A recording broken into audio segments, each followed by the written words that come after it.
Can we come to some claims? You had talked about the idea of extraordinary claims require extraordinary evidence. Yes, indeed. The question I've got is, what would that extraordinary evidence be in the first century? You didn't have video cameras, you didn't have scientific tests, so what would that look like? If there had been a video camera there at the door of the tomb, you know, and we could see the angel coming down, rolling aside the big stone, that sort of thing, well, I would say probably, first of all, it was made in the Walt Disney Studio. That would be my first hypothesis. You know, that Steven Spielberg had something to do with it, you know. This watchword, extraordinary claims require extraordinary evidence, is really just an excuse for an a priori rejection of the miraculous, because you weren't, or you didn't give any sort of evidence that would satisfy you with respect to one of these extraordinary claims. It made it sound like, to me, you were saying that nothing would convince you, no matter what. No, all sorts of things would convince me. Well, with respect to the resurrection, though, I mean, you even said if there was a video camera, you'd say it was a fake stone that was rolled away. You know, I mean, what sort of...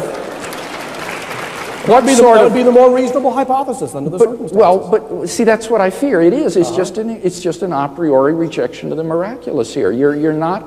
There isn't any kind of literary testimony, historical testimony that could convince you. But you're saying that when you say extraordinary, really what you're saying is no amount of evidence would convince me of these extraordinary claims. Sure it would.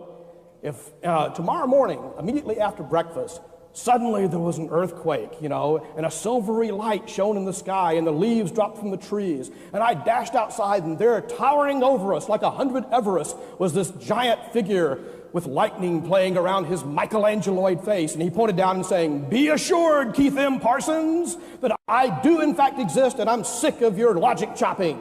Dr. Craig, I would join you in the pew of the church, in the front pew of the church the next Sunday. You know. Be going to the question and answer period. We're going to go to the question and answer period, so we'll be going to the microphone as we wind this down. You don't think that you would have said, "Boy, I was having a hallucination."